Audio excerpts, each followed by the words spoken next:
Most doctors spend years learning how to invest, optimize, and build wealth, but rarely do we stop to ask the harder question: why are we doing all of this in the first place? Recorded at the FICO conference of Investing for Doctors, this episode slows things right down. We step away from strategies, returns, and opportunities to explore something more personal: purpose, motivation, and what actually drives doctors to give up weekends, family time, and mental energy in the pursuit of financial independence. Joined by clinical and coaching psychologist Suzi Petrozzi, we move into territory that most doctors rarely get space for: presence, power, and purpose. Why burnout and overwhelm are often signs of disconnection rather than failure, and why knowing who you are matters just as much as what to invest in. In this episode, we unpack why financial independence is not really about money at all, how asking better why questions unlocks clarity, agency, and sustainability, and why saying no can be one of the most powerful decisions a doctor makes. Because money gives you options, but purpose tells you which ones to take. Without further ado, let's get into it.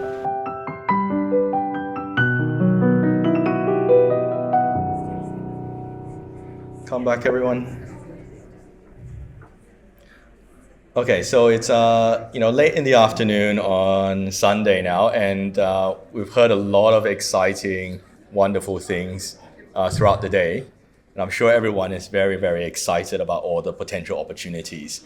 But I want to just slow things down a little bit as we conclude our conference, and this is sort of something quite personal to me. I think we talked about all the ways we can invest, the things we can invest in. But I think one of the main things that we haven't really discussed is why? Why are we doing this? Why have we just spent the weekend away from our family, away from our kids, to come to an investment sort of function to learn all these things?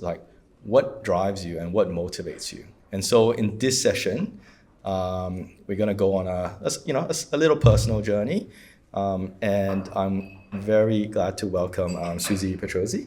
All right, and so Suzi and I think we know each other for 2 years or so, a bit more than that, and she is actually my personal coach. And have a seat, Suzi. I'm just gonna put you out there. Yeah, and I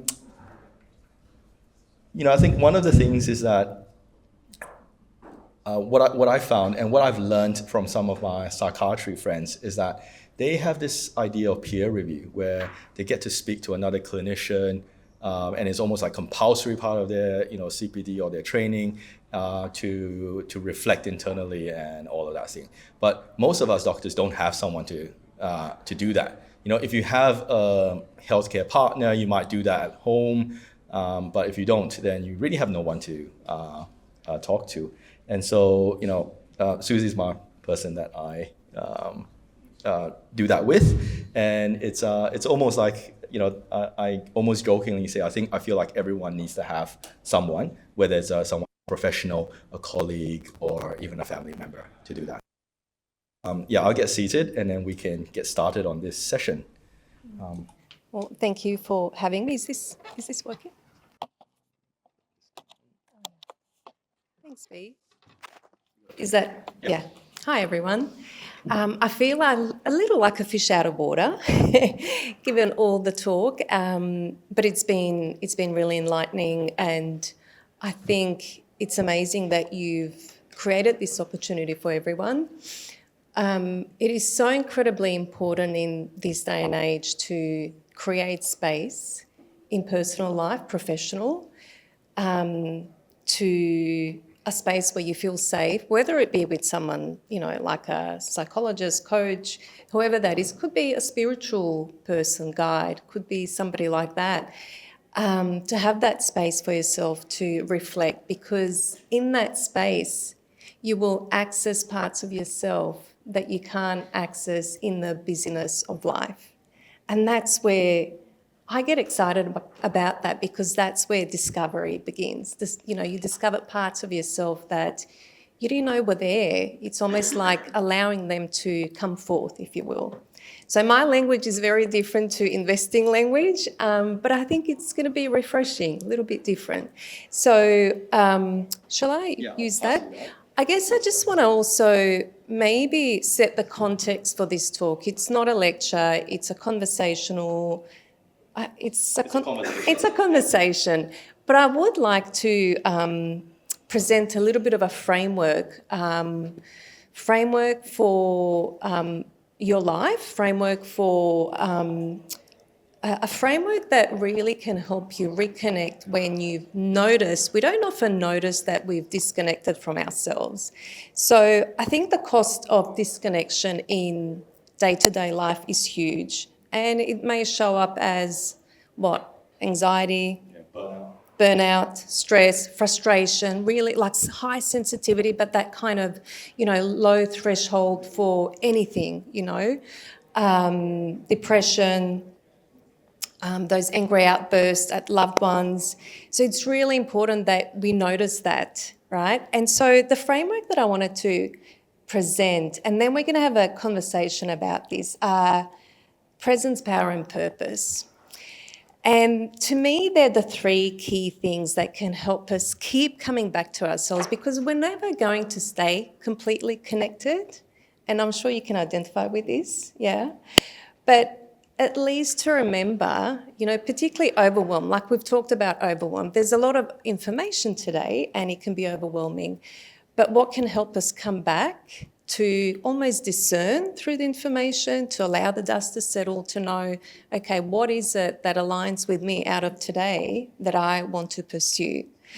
We're going to talk about power. And when I talk about power, I mean that inner leadership, self-agency, power with, not power over. And then when we have the presence and the power, we can access our own purpose more profoundly. So I want to move to presence and be, for me, presence is where empowerment begins, where we can find ourselves. So I guess one of the, maybe this, we can speak about this, what was it that brought you first to working with someone like myself? I can't actually, to be honest, I don't quite remember, but from memory, it was, I did feel a bit overwhelmed at times because as many of you who know me, I'm doing a lot of things and probably too many things for my own good. And there were some struggles with, I know I need to give up some things, I need to do better at other things. And what was my process in sort of narrowing that down, finding which were the bits I truly loved and which bits I could get rid of in a way. And I think having that ability to reflect and be mindful about who I was and what I was doing, that was very empowering. So, I guess, we're using your presence framework. It's about knowing who I was, what I wanted, and where I was. And I think that was an important piece. If anyone has seen one of my presentations about investing, like the very brief ones, I always start with this Chinese concept. It was in Sun Tzu's Art of War, which is you got to know yourself, and then you know your enemy, and therefore you'll be victorious. And if you didn't know yourself, there's basically no hope for you. And so I think to be outward, you have to be inwards first, and to understand, what your values are, why you're doing something, what you actually like. And I think that was probably the initial thing that Did I tell you what to do? No. And that's what's incredible about the process, how we navigate our own thoughts and access our own, I say, wisdom, answers, intuition. And intuition for me is accumulation of your skills, experience, knowledge, all of those things. How we can access it in that space. I call it liminal space, which is that in between the busyness and, maybe the subconscious. And you were able to, you continue to, and I continue to do that for myself in my own mentoring. And it's incredible how we can grow from that. But, sorry, you were going to say something, B. Oh yeah, I think you have to be unlike medicals. We when we treat disease or whatever, we basically say, oh, this is this, you need to do this, right? That whole sort of psychological or coaching process is not about telling you what to do. It's about you discovering what you want to do and who you are and where you want to be. I think that's the key. You gotta know who you are first before you can go out and conquer the world. And for me, presence, or what that space can provide as well, is your ability to unhook. If you think of an octopus, if you unhook, your tentacles from everything, then you access that place from which you can see things from a different angle. So that space provides access to multiple perspectives that maybe we would not have been able to see or, I keep saying access. And when we can access, again, those multiple perspectives about a situation, about a challenge, that actually gives us the opportunity to stay more balanced in who we are. If we're attached to one perspective, what happens? Yeah. And one of the things that, what I've learned with Suzi that I brought on into the sort of the investing space is that you need to have that clarity. You need to understand what sort of investor you are, the kind of person you are before you, invest in some assets in terms of what you do with your career, in terms of what you do. And I think it all comes from being aware of who you are. And that's I generally am quite self-aware, but there's lots of confusion in this world these days, right? And I think that's where it's really helped me. Yeah, it's like the other analogy I use is you don't know what sort of soup you're going to be, swimming in. Like if we imagine every day, it's like a different environment you walk into and you're in that soup. Sometimes that soup stays with you. I know it's a weird analogy, but it's an important one because we take that part home and that part can impact it can impact our relationships. And then that's how we can find ourselves often reacting rather than coming from that place of presence. And reacting is really feeling that, feeling like we're out of control and feeling that we need to be in control.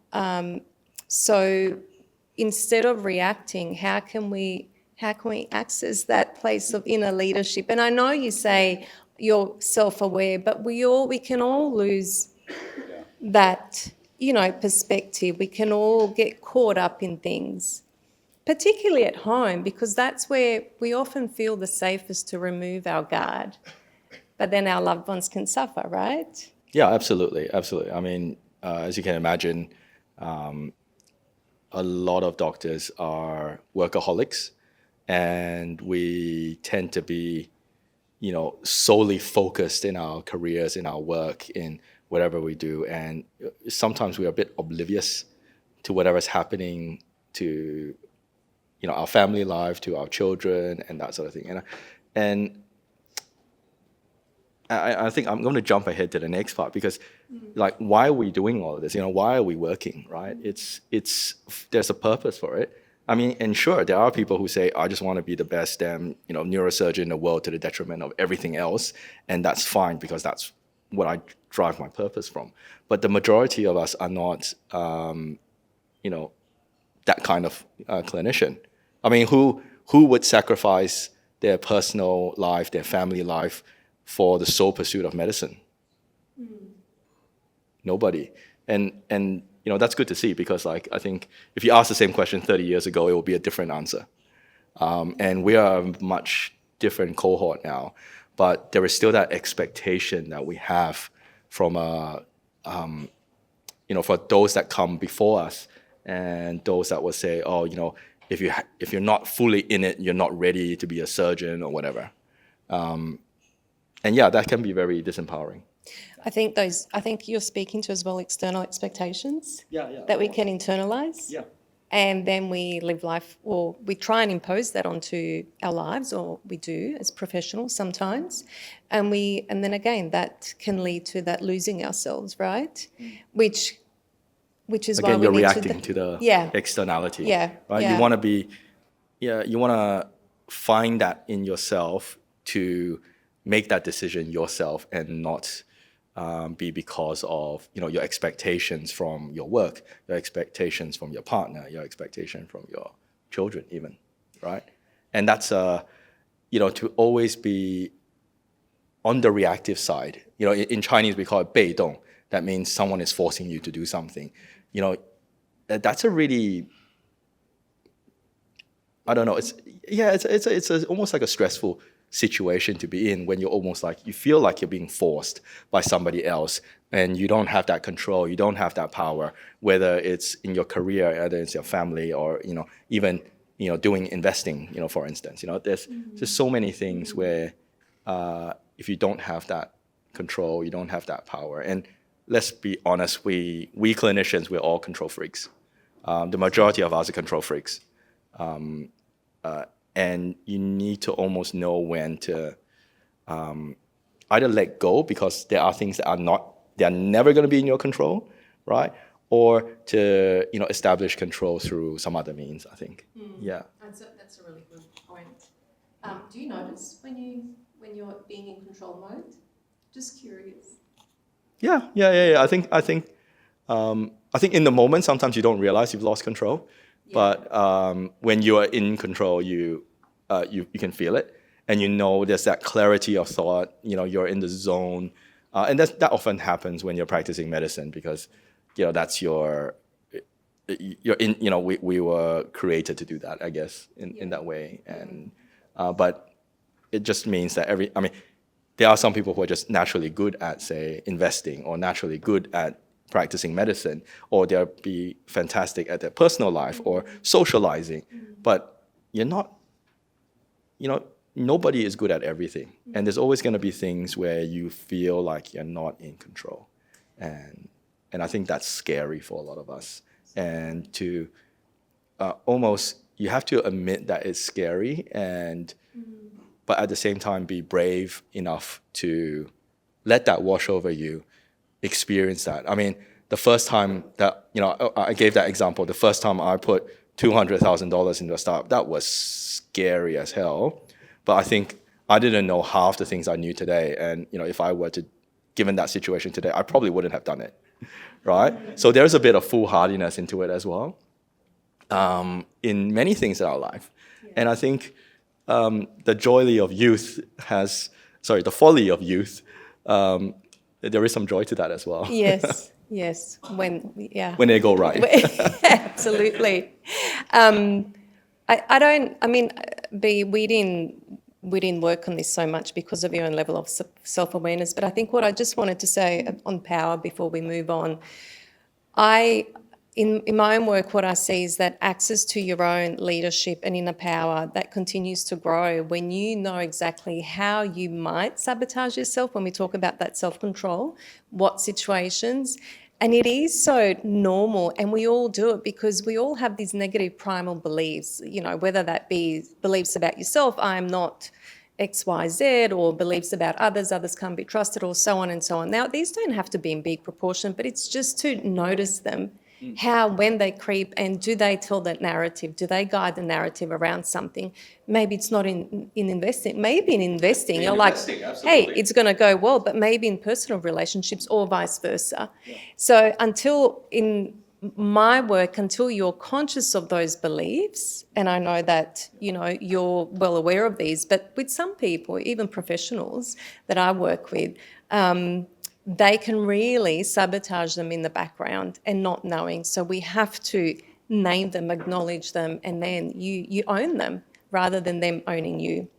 So when you were going to say something. So I'm going to bring it back to investing a little bit as well. Yeah, it's like, how many of you here said, I wanted to, say, invest in the share market, and you've been saying that for the last 12 months and hasn't really done it yet? Nobody? Everyone has? Yeah, there's a few. It's okay. You don't have to rat yourself out. But there's lots of people on IFD that will say, oh yeah, I've been looking at, say, investing for myself in the share market, or investing for my kids. That's the other one. Investing for my kids. How do I do it? And they've read everything, but they just have not, bitten a bullet to do it. And it's that fear, and is that there's a bit of self-sabotage because they overanalyze everything, and sometimes I just say, just do it. There's no real right or wrong. There's this other concept in in my heritage, which is called 交学费. That means you pay school fees when you do something, because the first few times you're doing it, you're gonna make mistakes, you're gonna lose some money, but think of that as you're paying for your education. So there's that as well. Yeah. I like these sayings, they're great. Yeah. If we go back to, again, I just want to rehash these, when we're present, when we have that self-awareness, and self-awareness also comes with self-acceptance, acceptance of us. When we accept ourselves, we can accept others, and that opens up so much more, right? So that then we access that self-leadership power, inner power, and then that's where we open the doors to purpose, right? Because when we can accept that, I've got weaknesses, I'm a perfectionist in these areas, I'm a control freak, great, you're owning it. These are my strengths, these are my weaknesses. Then we can start to look at, okay, well, how do they serve a purpose? How can I use these to improve my work, improve my relationships, or work on my relationships, work on my work, or work on my investing? Because, maybe that control freak is too scared to invest and buy those shares. And when we bring meaning to that, when we bring awareness to that, we can actually do something with that rather than emotions driving that. Did you want to speak to that more? Yeah, I think every one of us should look at ourselves, understand why we're doing the things that we're doing. Why are we investing? I mean, why? Have you got some answers? Why not? Why not? That's a good one. I love it. Why not? Great. Why not? That's great. Freedom. Freedom, right? The conference, FICO, it's got career optionality. It gives you choices. It gives you fuck you money, right? So these are all things that we want, right? But ultimately, why do you want, FU money? Why? That's the next layer of why, right? Is it because you want to spend more time with your children? Is that because you don't want to do the crappy work that you're forced to do right now, but you don't? But when you have that level of financial independence, you can say, no, I don't want to do that. I don't want to pull a double shift. I don't want to work a weekend. I can choose to say no, right? And then why? Like, okay, you don't want to work a weekend, so why not? What are you going to do with that time? Okay, I want to spend it with my kids. I want to spend it with my wife. I want to, give back to my community. And then why? Why? Why are you giving back to your community? Why? Because it feels good, right? And at the end of the day, we're all machines that's built to feel good, I think, and we want to feel good in this world. So I think if you have all of those you can answer all the whys, all the way down to, because that gives me joy. Because asking those whys unpacks meaning, which unlocks the drive and the motivation, which gives you sustenance, inspiration, energy to do what you're doing. So purpose has to be at the forefront of what you're doing. Presence, power feeds purpose, right? It's that framework. If we're disconnected from ourselves, we're going to be disconnected from our purpose at least a little bit. You could be a doctor saving lives, but what if you're not feeling it? Yeah? It's about, well, what piece is missing? Asking that why question. And one of the ways, I'm just going to finish this and then I'm going to come back to you. One of the ways, what underpins our purpose then, so gives it our foundation, are our values. Being really clear on what's important to me and why, again. So we're still working with that, It could be, providing opportunities for my community. or collaborating with other like-minded professionals, being creative in, all aspects of my work, and so on and so on. Because then that guides your decision-making, and when your values guide your decision-making, you're not going to be holding back. You're less likely to hold back, and there's going to be greater discernment in your decision-making. I think a question that I get asked quite a lot is like, why am I doing this? As in this, why? What is like, as a lot of you know, I've been doing this like years and years and managing this group basically mostly by myself. Why am I doing this? Because, and I've looked actually sort of, and this is something that we've spoke about, Suzi. Why am I running, investing for doctors? And I think one of the deeper purpose, and again, purpose for me is that I want to empower our profession.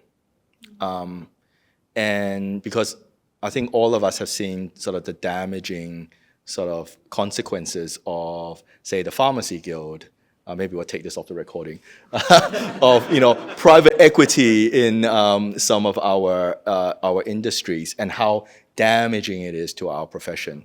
And we are not really, we're a bit helpless against that onslaught. And one of the things that I saw, I actually was one of those individuals that never wanted to do medicine, and I just sort of fell into it. But that's another long story I'll share with you guys maybe in a podcast one day. But what I saw was that I saw a collective of really passionate and highly intelligent individuals that sometimes just can't get along with one another because we're constantly fighting over stupid shit. That's trademark, stupid shit. And, for example, the RACP, they're fighting amongst themselves. The colleges are fighting amongst each other. And we could do so much more as a unified front for our profession. And I've taken some, a playbook from some of the corporates and the private equity and say, why can't we do the same thing in our own industry? Why can't we band together, invest in our own profession, and fight those guys off, right? Because I'm going to get old one day, like all of us. We're all going to get old one day. And what kind of healthcare system do you want to grow old in, right? I know I can think of some dystopian ones, and I for sure do not want to grow old in those systems. And hopefully through this, we can unify doctors through growth, through investing, through a common shared purpose, and be something bigger than our individual selves. Because I think that's what drives me. It's about. Yeah, it's bigger than yourself, right? Yeah. When you're working for something bigger than yourself, it's very hard to get depressed, because that's your protective mechanism, right? Yeah. Because you're working, like you're not focusing on self. So when you're saying that, what I'm hearing is when a challenge happens in your life, or when you see a challenge, not even like in your profession, you're looking at, you're actually working with opportunities and asking bigger questions. Okay, what's the opportunity here? What's this situation telling us? How can we look at this differently? And I hear that from a lot of the other speakers, that's what they've tapped into, which is amazing, right? It's inspiring. What am I not seeing here? Even if you have a colleague or someone that you're working with and they're giving you the shits, right? You feel really triggered by them, and you feel you're going into that reactivity, so disconnection, out of presence. Come back, ask yourself, okay, what am I needing to learn from this in a way that's going to help me grow and connect back to my purpose? Because to the degree that we can look at every purpose as an opportunity, it helps us deepen our potential, right? Yeah. But we're so caught up in our tentacles, in the reactivity. And so instead of staying committed to what it is that we're working on, we are constantly pulled in different directions. Yeah, absolutely. And I dare say most doctors didn't come into this profession for ourselves, just for ourselves, I guess. even the most selfish doctor would say, well, I'm helping somebody along the way. And, we could be so much more together than divided. And I remember a couple of years ago, I said, I wanted to unite doctors through earning more money and paying less tax. And then I realized not everyone agrees on paying less tax. So so this is the only avenue I've left, is through shared purpose, through growth, and because we all want to do better for ourselves, we all want to do better for our community, and we all want to do better for our profession. I think that's the potential. Well, that takes me then to the next slide, actually. When we're present, when we're leading from that place of authority, we are more likely to align with our purpose, deepen, tap into our potential, because we choose to see challenges as opportunities, and from that place we expand what's possible, because we're not getting caught up in the minutiae, in the reactivity, in the The day-to-day. day-to-day, but we more likely loosen that, or at least we discern where and when we loosen that need for control and allow that to guide our decision-making. And when we enter this space of possibilities, because we keep tapping into that potential, we actually act from a place of gratitude. We're more grateful more often. Connections matter, connections these around. And we're more likely to lead from a place of love rather than fear and reactivity. Yeah, absolutely. Yeah. And I think what's possible from that place, again, it's about what can we do? I just find so much opens up from this space in a way that's not even forced, right? The pushing and striving versus allowing. Yeah. Yeah, I mean, the way I look at that is I don't need to be looking down at my 2 feet, taking every step. I just look forward and to see where I want to be. I guess that's the photo of the road and the distance. It is, in the yeah. photo. But yeah, I mean, like I can see the possibility of what we can all do together, where we can be, if we pooled our resources together, we pooled our collective interests in our own profession together, and we could do so much more. Like we can literally destroy some of the things that are against us, and I am so sure of that. And so we just need to, I guess, all see that and share that vision and share that possibility. And join us on the journey. And reach out to each other, which brings me to our last slide, which is when we reconnect with our purpose, everything else begins to flow more often. It's not, I really mean this with a sense of sincerity, and I speak from a place of integrity in terms of some of the work that I've done with clients.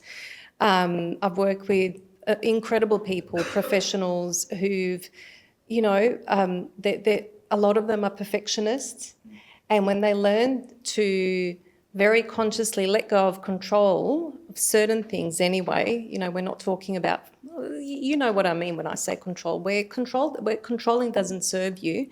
It's incredible how life changes direction. And I think one of the lessons that I've learned very early on in my journey, doing so many different things, is that I have to give up control. Because if you're always going to rely on yourself to do every single thing because nobody else is good enough, you're just going to drive yourself into the ground. And a lot of us are type A personalities. And so I think all of us have a component of that in us. And the day I decided, you know what, my practice manager, whatever she's doing, that's good enough, right? Or somebody else who I've tasked to do something and they gave a 80% thing. I was like, you know what, that's good enough, because that 20% is not worth me stressing. And you know what? A lot of people don't even notice that 20% that you think is deficient. Yeah. And it's that ability to recognize those things and almost forgive yourself and cut yourself some slack. that's really liberating. That's very empowering. Yeah, and I think that's what you're talking about. This is what we wanted to talk about, and well, B, you invited me to really create a little bit of a space for this, to talk about this and to reconnect each one of you with your own purpose, but also the overarching vision of, you know, of you as a profession and what you're all working towards. And I guess every intentional or purposeful step counts, becomes a building block, doesn't it? Yeah, absolutely. I mean, this is a little dose of that. We catch up at least 10, 11 times a year, an hourly session. I use it for my CPD, so it becomes tax deductible.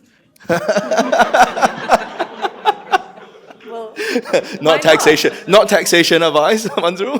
what's that hand going up?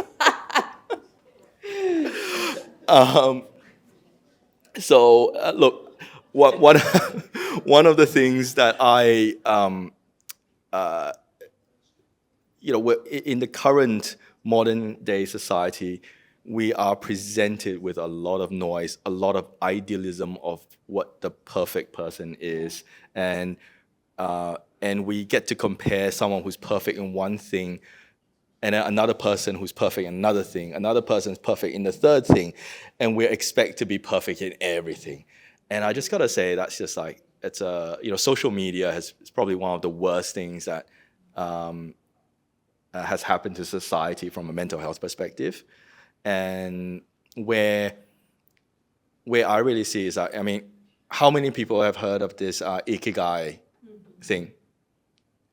Can't be only a few. I'm sure a lot. You know that 4 boxes about finding the ideal work or, career or whatever, right? I have to say, we as doctors, we are fortunate because we can have a career and purpose in our work. The majority of the world have jobs. And what those jobs do is that they put food on the table for them to have purpose on something else, right? So we are lucky. I count myself lucky to be in this profession. However, the idea of you need to find something that does all 4 things is unfair. It's unfair on yourself, and it's unfair on the profession as well. Because what are the 4 things? Can someone shout out what those 4 things are? One is vocation, useful. Yeah, useful to the world. You're good at. You're good at. Makes money. Makes money.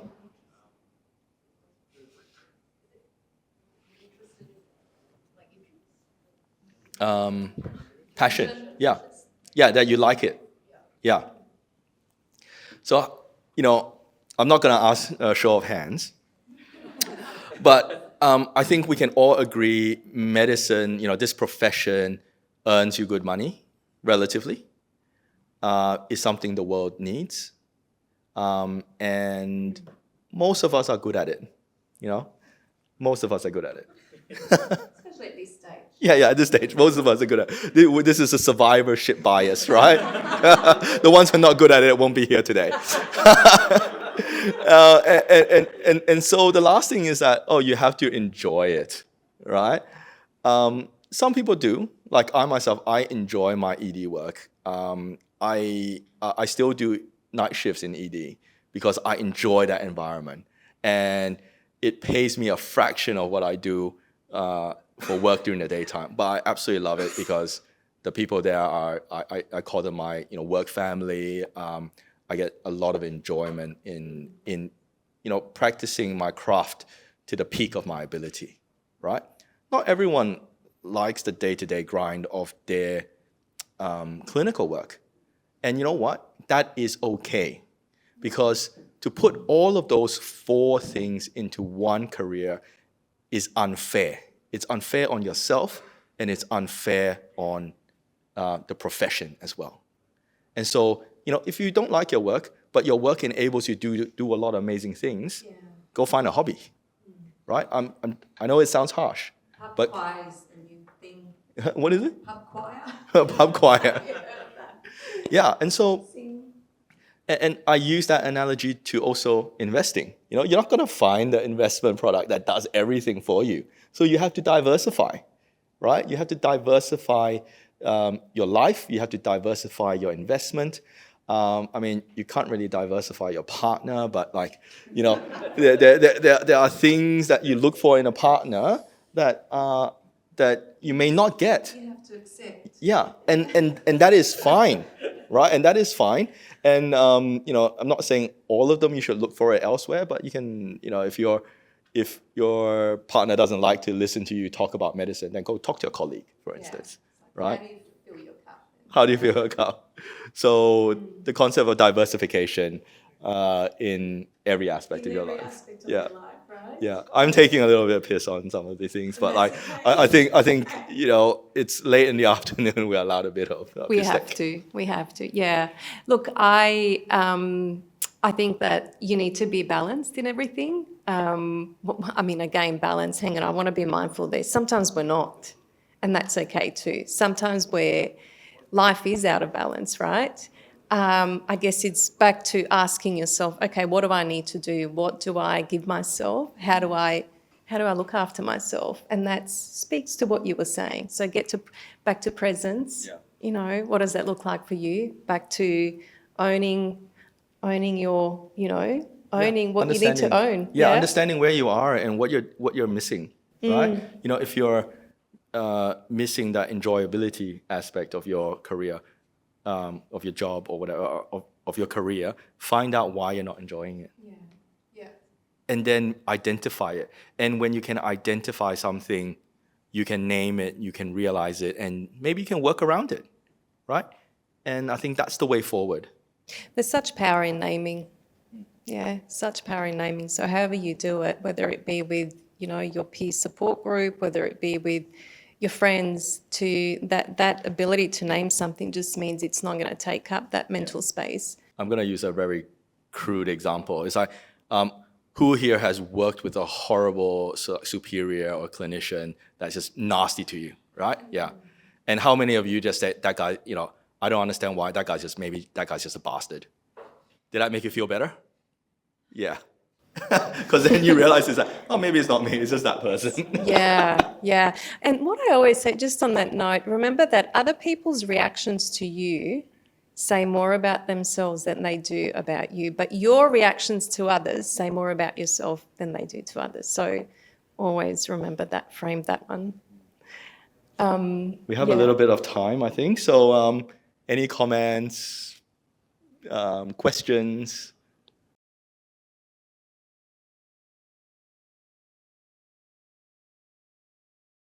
Thank you for a very vulnerable sharing, and I definitely resonate with everything that's been shared. So, yeah, I think it's really about, it's more of a comment than a question. So, you know, personally, you know, I've been working, and you get to a point where you can manage your patients relatively well. Everyone's happy, the admin's happy, you know, the boss is happy, billing's happy, Medicare is happy, government's happy. And you get to a point, you're just like, okay, who's the only person that's, you know, not 100%, not, the cup's not filled. And then I realized it's so important to have that time and space to even just figure out what is it that I have to do. So it has changed my perspective. It's probably a combination of, you know, burnt out and then also being forced into a self-realization space where, like, okay, now I'm trying to make money, but not for the sake of money, but I'm really trying to trade money as a currency for time and space and purpose. And like you said, tuition fees, so that I can keep figuring out, you know, what I want to do and who I am as a clinician and as a non-clinician. I thank you so much for sharing that. I love to hear that you're thinking about that. And what I want to say is keep renegotiating boundaries with yourself, because our boundaries with others are just a reflection of the boundaries we have with ourselves. Yeah, I know that I'm being open with you now because I think I always share parts of myself when I know that they're going to be, you know, of use and maybe provide some kind of moment of reflection. But my husband's in health, chiropractor, And because we're both providing, giving so much, oftentimes at home we can, I guess, sometimes there can be reactivity. But what we've agreed on is that we have to call each other and renegotiate those boundaries, whether it be don't speak to me like that, whether it be, I think you need to go for a walk or a swim or whatever. Yeah, but because we've been married for a long time, we can say that in a very quick, shortcut way, in a way that we're not taking it personally. And that, that was a lot of room for, I guess, what I want to say is we had to work on that before we got to where we are. So... yeah. Yeah, I think when your entire day is about giving, you go home and you're like, I've got nothing left to give. And I think that's a common, very common thing. Yeah. And I think I'm lucky I've got 2 small kids and they're still at the stage where they give me endless love. And So that's they really... fill your cup, Yeah, so they fill my They cup. run to you. Yeah, they run to you. Like, that's just the Yeah. best feeling ever, having a little child run to you and hug you. And then they become teenagers, then they stop then they- running, and Yeah, that's when you yeah. get a dog, and then the dog runs. It's true, the dog runs. Absolutely, yeah. Yeah, so like we have a cat at home, so I didn't take that. Well, yeah, cat's a bit different. I know that one of the other things that I do is I work for Sydney Health, North Sydney Local Health District, and one of the things that they have is the going home checklist. And it's a real sense of, I guess it's a guide that helps you disconnect. So I think it's important as clinicians that we have a process in place to disconnect rather than just hop in the car and go home, because we take the whole day through that doorway. And I know when I've done that, how different I am walking in through that front door. So whether it be a ritual, whether it be, something that you can do for yourself, maybe it's a few moments of breath, breathing or washing your hands, I don't know, really important. And I think that's something that I think I personally do very well in emergency. Is like I can finish my shift, wash, like what I do, my routine is that I will go to the toilet right beside the exit to the ambulance bay, because that's how I exit the place. I will go in, wash my hands, wash my face, and then I just walk out. And I don't have to think about anything. It's a complete system reboot. I'm a non-ED doctor. I don't think about anything. And that's how I sort of clear myself. And I think I remember when we first originally met, I said, I don't think I'll ever burn out from my clinical work. Yeah. And I think that comes from knowing who you are. And once you are in full understanding of who you are actually more resilient. Yeah. I know that's a bad word these days. Why? Because it's used in a way which it shouldn't be used. Okay. Yeah. Corporate world? Yeah, that's right. It's all right. In Let's leave it medicine. at that. Yeah. All right. Any other comments? You shared about the book, and I found reading that book actually, gave me permission. It's just like what you said. It's just like, okay, I like what I do, but then you go, by the time the years are adding up and the shifts are going from 12 to 14 to 16 hours, and then you're like, oh my God, do I not like what I do, or have I? And that's when I stop. And then it gave me permission that just because you're tired and you don't love it at the end of 14 hours doesn't mean you don't like it. And then it was recognizing the burnout, and putting stops is not always easy depending on where you are and what kind of work you do. But then I just sort of, gave up Monday morning clinic and said that will be the day I will go do strength training before I go into work, and pushed clinic back instead of, 9 to 10. So I have time to go, because evening you can't go. So, then I had to make space. I have to drop my kids so that I get that time in the car. But it was not massive changes, but just that little bit where you feel like you actually, in a way, get some, self-respect and self-esteem back, because you feel like you're showing up for yourself. But that book gives you permission that just because you don't want to be a cardiologist 24/7 doesn't mean you don't like it anymore or you're not good at it, because it's different when you're an advanced trainee to when you're a consultant and you have, it's even like motherhood and your priorities change. I just think it just gave me permission that there was nothing wrong or I hadn't fallen out of love, sort of with my job or lost my passion, but I just had to reframe my thought process and my boundaries. And you could still be good, you could still be useful without that being your entire identity. So I just think that book gave me that permission. Yeah, thank you. I think to add to that as well is like we as clinicians, we're in a giving profession, right? And the hospital system, the public system is will take as much as you're willing to give until you have not much left to give. And so you have to be self-aware that you're not giving too much of yourself away, and being able to step back and say, I think I've given too much, and control yourself. And because we actually all have agency, we have all the ability to say no, that is too much, but we're not empowered to do that through the way we're trained, through the way that I guess the hospital begs you, like, oh, can you do an extra shift? Can you do an extra clinic? Can you do this? Can you do that? And that's hard. I think if we say no, the other person can actually accept, it's more like we have to give ourselves permission to go. Exactly. I'm actually allowed to say I do not want to cover every Friday. I think the minute you show up for yourself, the other person accepts it, or the other team accepts it. It's more that you're giving yourself permission to say, just because I said I will only cover 2 out of 3 Fridays, I'm not an uncaring, doctor. Sort of, I just feel like it was like giving permission to yourself, because then you show up for yourself. And then they can see it. And it's actually very empowering for your juniors as well to see. Role modelling. And you've just summed up all the five Ps: presence, power, purpose, potential, possibilities in what you were saying. Yeah. It's actually very healthy for us and keeps it sustainable. Yeah. I'll quote a colleague of mine that said, the psychopathic system will take everything you have to give. So you're the only one that can look after yourself. Yeah. All right. Okay. I think that's time. Thank you, B. No problem. Thanks, everyone. This is a slightly different conversation, but I hope everyone enjoyed it, and I hope it helps you sort of make better decisions in not just investing, but also your personal life and your professional life. Yeah. Thank you so much, Suzi. Yeah, thank you.